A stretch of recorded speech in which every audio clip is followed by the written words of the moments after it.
ಗುರುಜಿ, ನೀವು ಹೇಳ್ತಿದ್ರಿ ನಾಸ್ತಿಕರೆಲ್ಲರೂ ಈಗ ಆಸ್ತಿಕರಾಗೋ ಸಮಯ ಬಂದ್ಬಿಟ್ಟಿದೆ, ಅದು ಒಂದೇ ದಾರಿ, ಇನ್ನೇನು ಮಾಡ್ಲಿಕ್ಕೆ ಸಾಧ್ಯ ಇಲ್ಲ ಅಂತ. ಮಾತುಕತೆ ಮುಂದುವರ್ಸೋಣ್ವಿ. ಇವತ್ತು ಸಂಕಷ್ಟಹರ ಚತುರ್ದಶಿ. ಎಲ್ಲರೂ ದಯವಿಟ್ಟು ಸಾಯಂಕಾಲದಲ್ಲಿ ಸಂಕಷ್ಟಗಳನ್ನು ದೂರ ಮಾಡೋಕ್ಕೆ ಸಂಕಷ್ಟಹರ ಚತುರ್ದಶಿ. ಹರ ಅಂದರೆ ಓಡಿಸು ಅಂತ, ಪರಮೇಶ್ವರ ಅಂದರೆ ಹರ, ಹರಿ ಅಂದರೆ ಸಾಕ್ಷಾತ್ ಮಹಾವಿಷ್ಣು.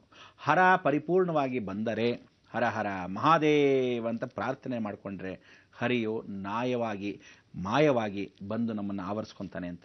ಅದಕ್ಕೆ ಸಂಕಷ್ಟ ಬಂದಾಗ ಸಂಕಟರಮಣ ವೆಂಕಟರಮಣ ಅಂತ ಹೇಳ್ತಾ ಇದ್ದಾಗ ಆ ಸಂಕಷ್ಟಗಳು ಕಷ್ಟವೆಲ್ಲ ದೂರವಾಗತಕ್ಕಂಥ ಅವಕಾಶ ಇವತ್ತು ನಿಮಗೆ ಗೊತ್ತಿಲ್ಲದೇನೆ ಆ 21ನೇ ತಾರೀಕು ಬಂದ್ಬಿಟ್ಟಿದೆ. ಇನ್ನು ನಾಳೆ ಮಂಗಳವಾರ ಗುರು ಹೋರೆಯಲ್ಲಿ ಆ ದೀಪವನ್ನು ಹಚ್ಚೋ ಸಮಯ. ಆದ್ದರಿಂದ ಇವತ್ತು ಪ್ರಾರ್ಥನೆ ಮಾಡ್ಕೊಂಡ್ಬಿಟ್ಟು ಗಣಪತಿ, ಇವತ್ತಿನ ವಿಚಾರ ಸೋಮವಾರ, ಆದ್ದರಿಂದ ಅವನಿಗೆ ಇಷ್ಟವಾದ ಪ್ರಿಯವಾದ ವಾರ. ನಾಳೆ ಮಂಗಳವಾರವೇ ದೀಪ ಹಚ್ತಾ ಇದ್ದೀವಿ. ಅಣ್ತಮ್ಮಂದ್ರಿಬ್ಬರೂ ಸೇರ್ತಾ ಇರೋ ದಿನ, ಬಹಳ ಸಂತೋಷ. ದೇವಿಗೆ ಪ್ರಿಯವಾದ ದಿನ, ಆಂಜನೇಯನಿಗೆ ಪ್ರಿಯವಾದ ದಿನ. ವಾಯುಪುತ್ರನಾಗಿರ್ತಕ್ಕಂಥ ಆಂಜನೇಯನು ಮನೋವೇಗ, ಆ ಮನೋವೇಗದಷ್ಟೇ ಹೋಗಿ ಆ ಸೂರ್ಯನ ಮಿತ್ರನಾಗಿರೋನು ಆಂಜನೇಯ ಕಾಪಾಡಪ್ಪ ಅಂಥೇಳಿ ಆಂಜನೇಯನೂ ಸ್ಮರಣೆ ಮಾಡ್ಕೋಬೋದು. ಆದ್ದರಿಂದ ಇವತ್ತು ಸಂಕಷ್ಟ ಚತುರ್ದಶಿಗೆ ಗಣಪತಿಗೆ ಸ್ಮರಣೆ ಮಾಡ್ಕೊಳ್ಳೋಕ್ಕೆ ದಯವಿಟ್ಟು ಎಲ್ಲರೂ 1 ಲೋಟ ಹಾಲನ್ನು, ಹಸಿ ಹಾಲನ್ನು ದೇವರುಗಳಿಗೆ ಮನೆಯಲ್ಲಿ ನೈವೇದ್ಯವನ್ನು ಮಾಡ್ಕೊಳ್ಳಿ. ನೈವೇದ್ಯವನ್ನು ದೇವಸ್ಥಾನಕ್ಕಾದರೂ ಒಪ್ಪಿಸಿದ್ರು, ಅಭಿಷೇಕವನ್ನು ಸಾಯಂಕಾಲ ಮಾಡೋದಾದರೆ ಹಸಿ ಹಾಲನ್ನು ತೊಗೊಂಡು ಹೋಗಿ ಅಭಿಷೇಕಕ್ಕೆ ಕೊಡಿ.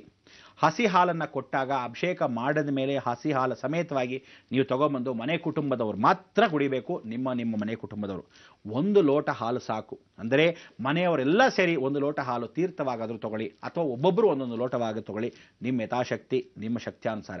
ಆ ಹಾಲು ಅಂದರೆ ಲಕ್ಷ್ಮೀ ಕ್ಷೀರ ಸಮುದ್ರ ರಾಜತನಿಯಾಂ ಅಂತ ಹೇಳ್ತೀವಿ. ಅಂದರೆ ಈ ಕ್ಷೀರವಾಗಿರ್ತಕ್ಕಂಥ ಭೂಲೋಕದ ಸುತ್ತಲೂ ಇರ್ತಕ್ಕಂಥ ನೀರು ಎಲ್ಲವೂ ಸಮುದ್ರ. ಆ ಸಮುದ್ರ ಮಥನ ಮಾಡತಕ್ಕಂಥ ಸಮಯದಲ್ಲಿ ಮೇರು ಪರ್ವತ ಅಂದರೆ ಭಾರತ ದೇಶದ ತುದಿಯ ಭಾಗ, ಕನ್ಯಾಕುಮಾರಿಯಿಂದ ಕೆಳಭಾಗದಲ್ಲಿ ಹಿಂದೂ ಮಹಾಸಾಗರದಲ್ಲಿ ಒಳಭಾಗದಲ್ಲಿದೆ ಮೇರು ಶ್ರೀಚಕ್ರ. ಆ ಶ್ರೀಚಕ್ರ ಮೇರುವಿಂದನೇ ಬರ್ತಕ್ಕಂಥದ್ದು ಪರಿಪೂರ್ಣವಾಗಿ ಬುಧನ ಅಂಶ. ಅದಕ್ಕೆ ಭೂಮಿಯಲ್ಲಿ ಮೇಲ್ಭಾಗದಲ್ಲಿ ಆಕಾಶ ತಲೆ ತೆಗೆದು ನೋಡಿದ್ರೆ ಸೂರ್ಯನು ಪೂರ್ವ ಭಾಗದಲ್ಲಿ ಹೇಗೆ ಇರ್ತಾನೋ ಅದೇ ವಿಶೇಷವಾಗಿ ರಾತ್ರಿ ಹೊತ್ತು ಪೂರ್ವ ಭಾಗದಲ್ಲಿ ಇರ್ತಕ್ಕಂಥದ್ದೇ ಶುಕ್ರ. ಮಿಣಮಿಣ ಅಂತಿರುತ್ತೆ ನಕ್ಷತ್ರ. ಅದು ವಿಚಾರಪೂರ್ವಕವಾಗಿ ಸ್ಮರಣೆಯನ್ನು ಮಾಡ್ಕೊಳ್ಳಿ. ಚಂದ್ರ ದರ್ಶನವನ್ನು ಇವತ್ತು ಮಾಡ್ತಾ ಇದ್ದೀರಾ. ಹಾಲಿನಂತೆ ಇರತಕ್ಕಂಥ ನಮ್ಮ ಮನಸ್ಸುಗಳು ಎಲ್ಲರಿಗೂ ಹಾಲಿನಂತ ಆಗಲಿ. ಜೀವನ ಪರ್ಯಂತ ಈ ಭೂಮಿಯಲ್ಲಿ ನಾವು ನಾರಾಯಣ ಹೇಗೆ ಮಲಗಿದ್ನೋ ಮಾಯಾ ರೂಪದಲ್ಲಿ, ಹಾಗೆ ನಿದ್ರೆಯನ್ನು ಮಾಡತಕ್ಕಂಥ ನಮಗೆ ಮಂದಸ್ಮಿತವಾಗಿರ್ತಕ್ಕಂಥ ನಮ್ಮ ಜೀವನಕ್ಕೆ ಇವತ್ತಾದರೂ ಜಾಗೃತಿಯನ್ನು ಮೂಡಿಸಲಿ ಅಂತ ಹೇಳಿ ಪರಮಾತ್ಮನಲ್ಲಿ ಪ್ರಾರ್ಥನೆ ಮಾಡ್ಕೋಬೇಕು. ಪರಮಾತ್ಮನಲ್ಲಿ ಪ್ರಾರ್ಥನೆ ಮಾಡಿರ್ತಕ್ಕಂಥ ನಾವು ಅಷ್ಟೂ ಜನ ಜೀವಂತವಾಗಿರ್ತಕ್ಕಂಥ ಈ ಜೀವನವನ್ನು ಕಾಪಾಡೋಕ್ಕೆ ಶಕ್ತಿಯನ್ನು ಕೊಡಮ್ಮ.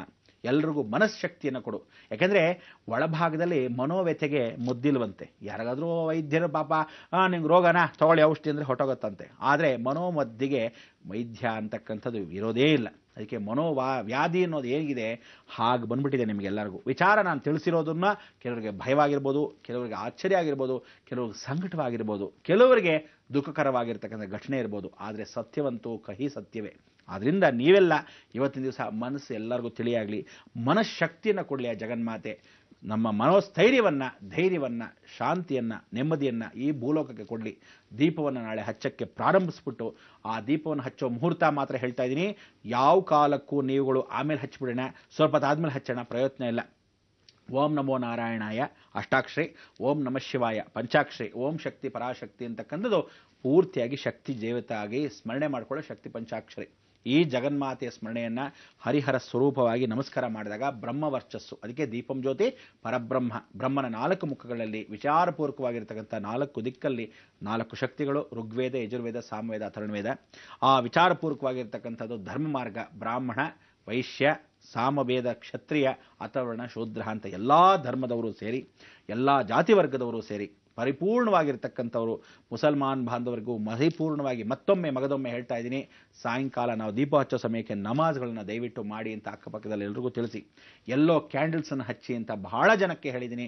ದಯವಿಟ್ಟು ಕ್ರೈಸ್ತ ಬಾಂಧವರು ಎಲ್ಲರೂ ಎಲ್ಲೋ ಕ್ಯಾಂಡಲ್ಸ್ ಹಚ್ಚಿ. ಯಾಕೆಂದರೆ ವೈಟ್ ಹಚ್ತಾ ಇರ್ತೀರಾ, ಎಲ್ಲೋ ಯಾಕೆ ಹಚ್ಚಬೇಕು ಅಂದರೆ ಗುರುಗೆ ನಮಸ್ಕಾರವನ್ನು ಮಾಡಬೇಕಂತೆ. ಆ ರೀತಿಯಾಗಿ ನೀವು ದರ್ಗಗಳಿಗೆ ನಾವೆಲ್ಲ ಬರ್ತಾ ಇದ್ದಾಗ ಸಮಯದಲ್ಲಿ ನೀವುಗಳು ಅದೇ ವಿಚಾರವನ್ನು ತಿಳ್ಕೊಂಡು ದೀಪಗಳನ್ನು ಹಚ್ಚಬೇಕು. ಪಾರ್ಸಿಗಳು ಅಗ್ನಿ ಪ್ರವೇಶವನ್ನು ಮಾಡಿ ಅಗ್ನಿ ಸ್ವರೂಪವಾಗಿರ್ತಕ್ಕಂಥ ದೇವಶಕ್ತಿಗಳನ್ನು ಅಗ್ನಿ ಮುಖಾಂತರವಾಗಿ ನಮಸ್ಕಾರ ಮಾಡಿಕೊಂಡು ಆ ಶಮನವನ್ನು ಮಾಡು ಸೂರ್ಯನಿಗೆ ಅಂತ ಸ್ಮರಣೆ ಮಾಡ್ಕೊಳ್ಳಿ. ಜೈನ್ ಧರ್ಮದವರು ವಿಚಾರಪೂರ್ವಕವಾಗಿರ್ತಕ್ಕಂಥ ಈ ಧರ್ಮದಲ್ಲಿ ದಿಗಂಬರ ಶ್ವೇತಾಂಬರ, ಅದಕ್ಕೋಸ್ಕರ ಆ ಇಬ್ಬರೂ ಧರ್ಮದವರು ಏನು ನಿಮ್ಮ ಧರ್ಮ ಹೇಳುತ್ತೋ ಅದನ್ನು ಯಾತ್ರೆ ಮುಖಾಂತರವೋ ಅಭಿಷೇಕ ಮುಖಾಂತರವೋ ನಿಮ್ಮ ಧರ್ಮದ ಮುಖಾಂತರವೋ ಯಾಚನೆಯನ್ನು ಮಾಡಿ ಲೋಕ ಸ್ಮರಣೆಯನ್ನು, ನೀವು ಹುಟ್ಟಿರ್ತಕ್ಕಂಥ ಶ್ವೇತಾಂಬರ ಅಂದರೆ ಬಿಳಿ ವಸ್ತ್ರಗಳನ್ನು ಏನು ಹಾಕ್ಕೊಂಡಿರ್ತಾರೆ ಜೈನ ಧರ್ಮದವರು ಅಷ್ಟು ಶ್ವೇತವಾಗಿರಲಿ ಮನಸ್ಸು, ಎಲ್ಲರಿಗೂ ಮನಸ್ಸು ತಿಳಿಯಾಗಲಿ ಅಂತ ಸ್ಮರಣೆ ಮಾಡ್ಕೊಳ್ಳಿ.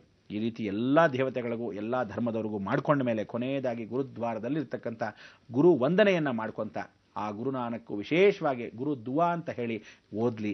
ಭಗವಂತನ ಕೃಪಾ ಕಟಾಕ್ಷವಾಗಲಿ, ಲೋಕವೆಲ್ಲ ಸುಭಿಕ್ಷವಾಗಿರಲಿ.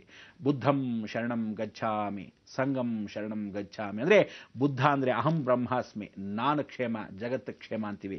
ಹಾಗೆ ನಮ್ಮ ಕ್ಷೇಮವನ್ನು ನೋಡಿಕೊಂಡು ಜಗತ್ತು ಕ್ಷೇಮವಾಗಿರಲಿ ಅಂತ ಹೇಳಿ ಶಾಂತಿ ವಾತಾವರಣ ನೆಮ್ಮದಿಯನ್ನು ಹೇಗೆ ಎಲ್ಲ ರೀತಿಯಾದ ಮಹನೀಯರು ಬಂದು ಹೇಳಿ ಹೋಗಿದ್ದಾರೋ ಆದಿಶಂಕರಾಚಾರ್ಯ ಮೂಲತಕ್ಕಂಥವಾಗಿ ಸನಾತನ ಧರ್ಮದಲ್ಲಿ ಇರತಕ್ಕಂಥದ್ದೇ ದೈವಶಕ್ತಿ ಒಂದೇ.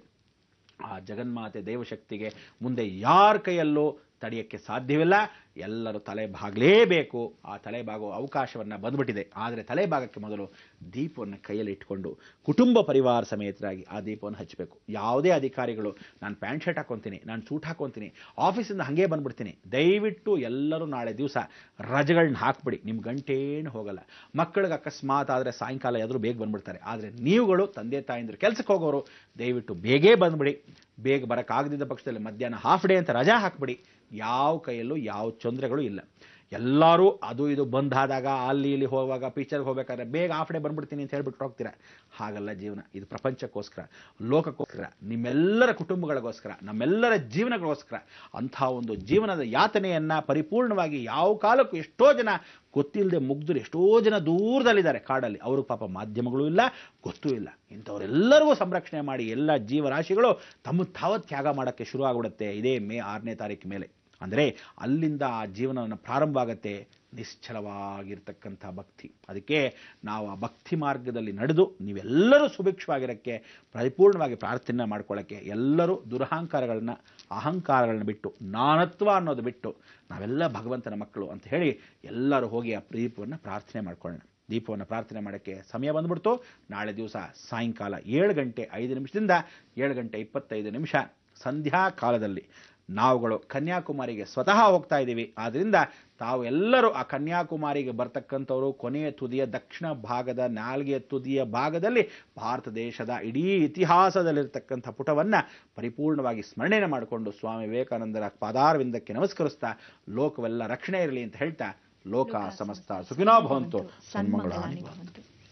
ಗುರುಜಿ, ಇನ್ನಾದ್ರೂ ಜಾತಿ ಮತವನ್ನ ತೊರೆದು ನಾವೆಲ್ಲರೂ ಒಂದೇ ಅನ್ನೋ ಮನೋಭಾವದಿಂದ ಎಲ್ಲರೂ ಒಗ್ಗೂಡಿ ಪ್ರಾರ್ಥನೆಯನ್ನ ಸಲ್ಲಿಸೋಣ, ಜಗನ್ಮಾತೆಯನ್ನ ಸ್ವಲ್ಪ ತಣ್ಣಗೆ ಮಾಡೋಣ ಅಂತ ಹೇಳಿದ್ದೀರಾ. ಖಂಡಿತವಾಗ್ಲೂ ನಿಮ್ಮ ಆಜ್ಞೆಯನ್ನ ನಾವೆಲ್ಲರೂ ಪರಿಪಾಲಿಸ್ತೇವೆ ಅಂತ ಸಮಸ್ತ ವೀಕ್ಷಕರ ಪರವಾಗಿ ಹೇಳ್ತಾ ನಮ್ಮ ಈ ಕಾರ್ಯಕ್ರಮಕ್ಕೆ ಆಗಮಿಸಿದ್ದಕ್ಕಾಗಿ ಧನ್ಯವಾದಗಳು ಗುರುಜಿ.